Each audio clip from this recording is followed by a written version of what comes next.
Bonsoir, voici les titres de l'actualité que nous développerons dans ce journal. Des chercheurs clermontois ont participé à une découverte majeure sur le plan mondial, l'existence du boson de Higgs. Reportage au laboratoire de physique corpusculaire de Clermont-Ferrand ce matin. L'entreprise d'hospitalisation à domicile Clinidome réagit à la suspension d'activité demandée par l'Agence régionale de santé. Elle réfute toutes les accusations portées à son encontre. Christophe Couder est l'invité de ce journal. Il vient d'être nommé commissaire au redressement productif en Auvergne. Une découverte historique sur la scène internationale concernant la physique des particules. Les scientifiques ont trouvé une particule qui serait conforme au boson de Higgs, qui permet lui-même d'expliquer les masses dans l'univers. Le laboratoire de physique corpusculaire de Clermont fait partie des 10 laboratoires français qui ont travaillé sur ce projet. Il rassemble le CNRS et l'université Blaise Pascal. Tous les chercheurs clermontois ont participé ce matin à la vidéoconférence du CERN donnée depuis Melbourne. Ariane Monfray et Philippe Robert. L'instant est historique pour la communauté scientifique mondiale, l'annonce en direct du résultat des recherches autour du boson de Higgs.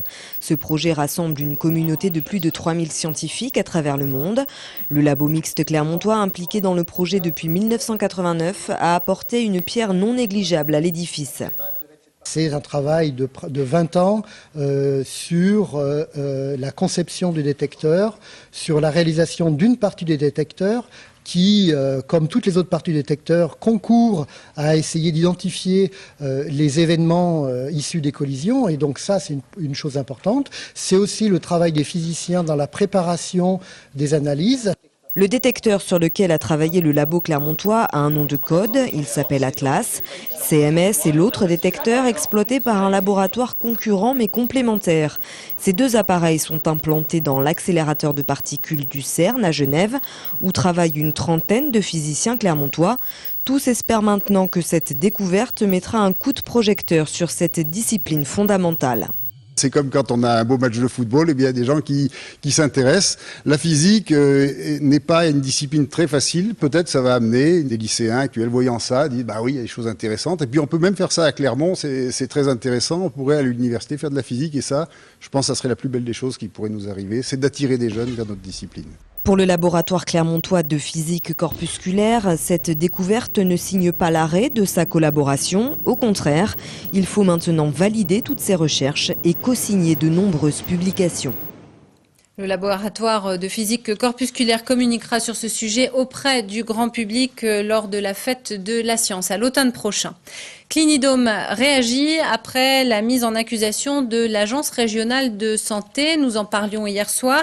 L'ARS a décidé une suspension de 3 mois de l'activité de cette entreprise pour manquement à la sécurité des patients. L'entreprise Clinidome, qui exerce depuis 2008 et assure 22 000 journées d'hospitalisation par an, conteste formellement ce qui lui est reproché. Romain Duché. Clinidome est une société qui a pignon sur rue. Elle est l'une des principales structures en Auvergne à exercer l'hospitalisation à domicile. Mais aujourd'hui, l'Agence régionale de santé demande à Clinidome de cesser son activité au 2 août prochain. L'ARS pointe du doigt plusieurs problèmes de taille. Les dossiers médicaux ne seraient pas conformes, le circuit du médicament ne serait pas respecté et des conventions pourtant obligatoires manqueraient à l'appel. Cette suspension provisoire, elle fait suite à des manquements graves, répétés et persistants aux obligations de qualité et de sécurité de prise en charge des patients. Et c'est en raison des risques qui pèsent sur la qualité et la sécurité de cette prise en charge que j'ai été obligé de recourir à cette mesure provisoire. Les dirigeants de Clinidome se disent victimes d'une cabale. Ils pensent que leur structure privée à but lucratif dérange dans le milieu de la santé. Le docteur Leroux, fondateur de Clinidome, s'est procuré un rapport de l'ARS qui, au contraire, affirme que les patients n'encourent aucun risque. Nous accompagnons 70 patients tous les jours, leurs familles, les professionnels qui délivrent les soins sous notre responsabilité. Je ne comprends pas, nous ne comprenons pas comment ceux-ci, dont les prescripteurs, continueraient à nous faire confiance si nous mettions en péril les patients qu'ils nous confient. D'ici la fin de la semaine, la société Clinidome va déposer un recours en référé devant le tribunal administratif. Si la décision de l'ARS est maintenue, Clinidome pourrait déposer le bilan et licencier ses 25 salariés. On s'achemine vers une sortie de crise du côté du service radiologie du CHU Gabriel Montpied à Clermont. 100% des manipulateurs radio étaient en grève depuis lundi, tout en assurant l'activité. Ils contestent le transfert de travail entre les secteurs A et B prévu par la direction. Le travail pourrait reprendre normalement demain matin. Un accord aurait été conclu entre les deux parties, mais le personnel attend la confirmation écrite. L'un des manipulateurs radio de l'équipe explique le contenu de cet accord. Afin d'assurer notre mission de service public, on a quand même accepté une part de cette activité, c'est-à-dire les examens qui demandent le moins de temps manip, moins de temps agent. Donc quand même, on prend une part de cette activité parce qu'on doit assurer notre mission de service public. Et on ne va pas renvoyer les gens chez eux et ne pas assurer quand même une certaine partie des soins. C'est juste une prise en considération d'un discours, de pouvoir rétablir le dialogue entre différentes parties, la direction, le corps médical et le corps paramédical. Je ne vois pas ça comme une victoire. Le plus important, c'est le patient dans notre métier. Il ne faut pas penser en termes de victoire ou de défaite. Il faut penser en qualité de soins et pour le patient. Des propos recueillis par Catherine Lopez. Christophe Couder est l'invité de ce journal. Bonsoir. Bonsoir. Vous venez d'être nommé commissaire au redressement productif en Auvergne par Arnaud Montebourg. Quel est votre rôle, Christophe Couder ? Alors le rôle est double. Tout d'abord, il s'agit d'animer une cellule de veille et d'alerte précoce, c'est-à-dire identifier au plus vite les entreprises fragiles, fragilisées ou en difficulté.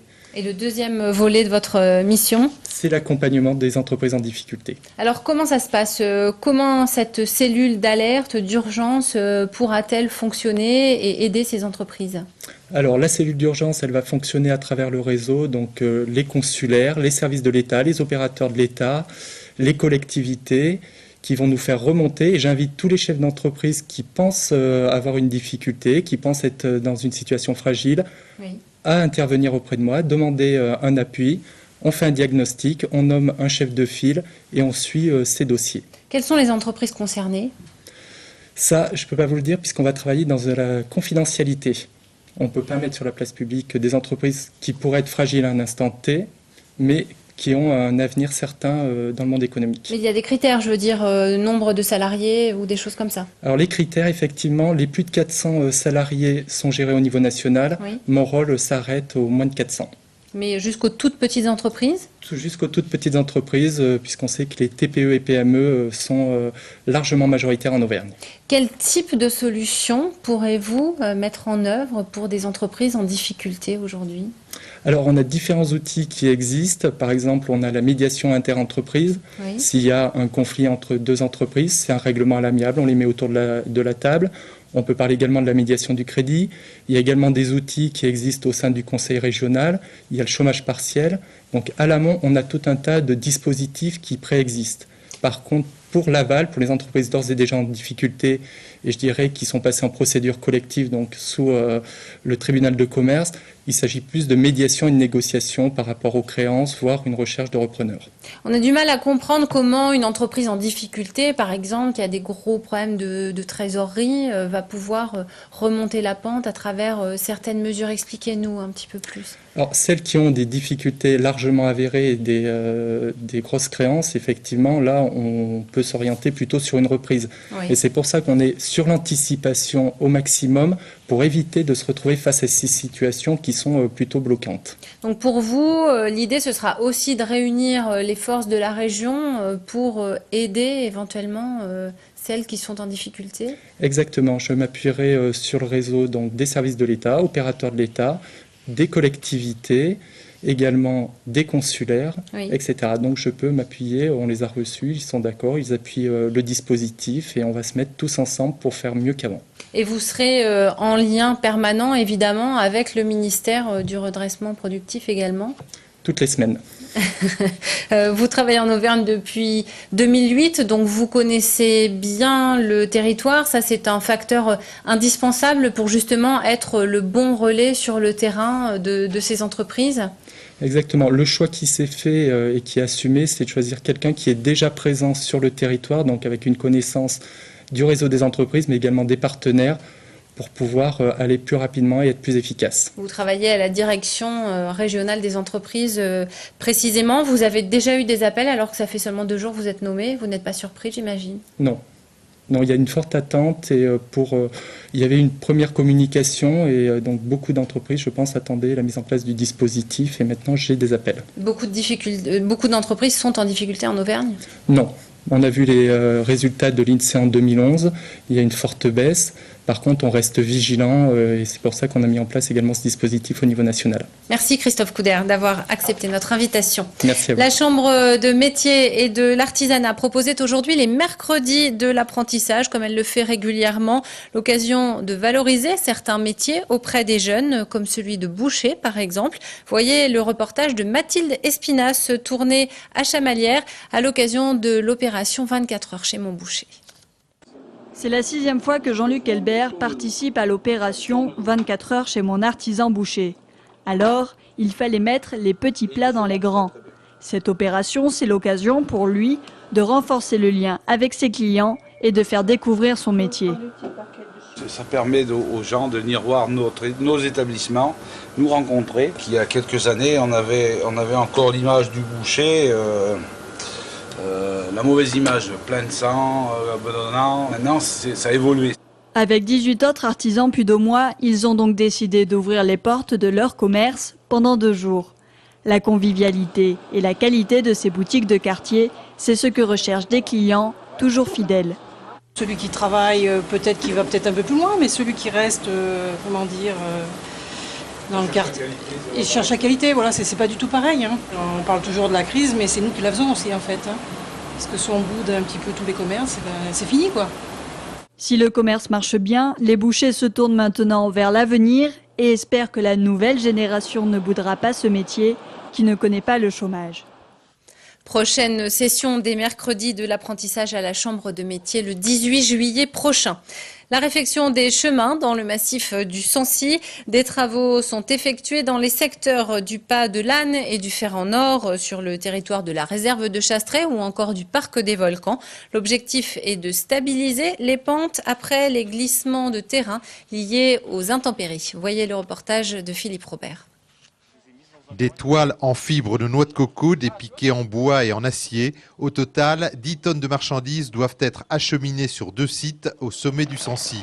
Au moyen d'un hélicoptère, un écureuil nouvelle génération. 12 rotations sont nécessaires pour héliporter des charges de 700 à 900 kg. La météo est favorable, il y a tout de même un peu de vent et la dépose est délicate. Il faut guider le pilote, le reste est automatique. On dispose d'un crochet électrique, donc avec une action manuelle à bord de l'hélico. Donc le pilote peut larguer sa charge lui-même. Sur ce chemin étroit, cela prend beaucoup de place, un peu trop. Les charges vont être déconditionnées pour laisser passer les randonneurs. Dès le lendemain, les travaux peuvent commencer. C'est pour soutenir une zone de glissement de terrain érodée qui avait déjà été faite il y a une vingtaine d'années. On voit bien les gabions qui ont été faits. Et donc là, les soutenir et en refaire d'autres afin d'éviter un glissement important et de perdre le chemin qui passe sur cette ligne de crête. Des banquettes de grillage avec un maillage très fin sont posées puis remplies de terre et soutenues par des piquets en métal et en bois. Avec un aubanage pour éviter de plier avec le poids de la neige, puisque le climat ici, il faut aussi penser que l'hiver, la neige va vite tordre tout ce qui est fer et petit à petit remonter du bas, de la partie basse, vers le haut et faire ces fameux gabions végétales qui vont permettre ensuite de tenir et revégétaliser cette pente-là. Ces travaux d'un coût de 13 000 € permettront de supporter le passage de très nombreux marcheurs qui empruntent le GR30 pour redescendre notamment par le Val-de-Cour vers la station du Mont-d'Or. C'est la fin de ce journal. Merci de votre attention. À suivre les prévisions météo pour demain. Prochain rendez-vous avec l'information à 12h30 et à 18h30 ce jeudi. Très belle soirée à tous.